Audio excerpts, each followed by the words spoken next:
Hello, this is a video in which I'm going to talk about some of the fundamental cosmology behind the systems of East and West, which I feel are quite important to discuss in relation to the Gita, Buddhism, and also in what way Western cosmological systems differ from Eastern ones. So let's start with the best way to understand the cosmology behind Eastern systems is to look at the seven systems of Indian philosophy. Now, there are seven classical systems of Indian philosophy. These are systems that probably existed before the 14th or 15th century and so forth. And they are divided into two parts. There were five of the systems that relied or claimed allegiance to the Vedas, the primary scriptures of the Hindu tradition. The most popular of these are Vedanta and Sankhya. The Gita is, for example, an exposition of Vedanta philosophy. And there were two systems that did not owe allegiance to the Vedas, and these were Buddhism and Jainism. So these are the systems. Now, in my opinion, although, as I've stated, in essence, you see, although they did not, the Buddhism did not have an allegiance to the Vedas, what it essentially said was much the same thing in practical terms.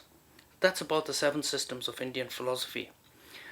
The next thing I want to discuss very briefly is the fundamental concept of ultimate reality in the Eastern traditions. Now, in the Gita, the concept of God is defined as a kind of ultimate reality. Now, in the Gita, they use a term called Brahman, Brahman. Now, Brahman cannot be said to exist because it is existence itself. Now, in Buddhist systems, the concept of Brahman is substituted by words that are like the ground of all being and emptiness. Now, in my case, having studied both systems, both the Buddhist and Hindu, I regard them as expressions of one and the same thing. So the Hindu Brahman really refers to a universe that includes everything, anything, and infinity. And the very same term is used in Buddhism to signify nothing, emptiness, and zero. Now, although these appear to be contradictory and opposite to each other, the whole purpose of mystical experience is to see and experience them as two sides of the same coin. But this can only be found through mystical experience. It can never be found through logical debate. So this is a concept of ultimate reality within the Eastern wisdom traditions, very briefly.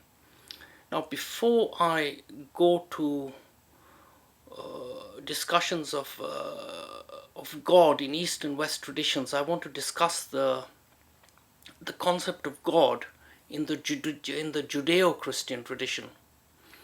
Now, the Judeo-Christian God starts with the idea of the creation story in the first chapters of the Old Testament, where you have a story of an entity that is pictorially described as some kind of old man sitting on a cloud, who God the Father, who, as it were, created the world in 7 days. And at the end of this time, he created man and to live in a particular way, and and God, as it were, sits in judgment upon man, and at the end of his life, or in fact at the end of the world, when maybe the four beasts of the apocalypse and the Armageddon upon us, and the world is destroyed, people will be rewarded and punished for good and evil deeds, and so forth. Now, this is broadly speaking the Christian picture. In complete contradiction to this, the Eastern wisdom teachings also have a kind of creation theory that is a little bit like the Big Bang theory, where there is a creation of the world, but in the in this creation story, the creator, in the process of creation, becomes the created. So so God becomes the cosmos that he is creating. And once in manifest form, God, as it were, is subservient to certain laws. The first is the law of duality, or Dvaita in Sanskrit, which means two. So everything has to split at first into two things that are opposites of each other, like light and dark, good and bad, this and that, things that are, and many things can only be defined by their opposite. The concept of honesty, for example, can only be understood by the concept of dishonesty, things of this sort. So it's a kind of yin and yang scenario that the first stage of creation is involved in changing into dualities. Now, in the Vedic tradition, these dualities are then subject to a law of triads, or the law of the gunas, or the three qualities called rajas, sattva, and tamas. These are described at great length in the Gita, by the way. And so the two are governed by these three laws of active, passive, and reconciling, as it were. And the changing creation of every moment is subject to this. So this is a fundamental concept within Vedic philosophy, in which the creator becomes the created. So God exists in me as me. God exists in you as you. God exists in the world as the world. God exists in the cosmos as the cosmos. End of story. Now, in the Judeo-Christian tradition, the creator does not become the created. Having created the world, the creator remains a separate entity that supposedly stands in judgment on the world and has a particular relationship with it.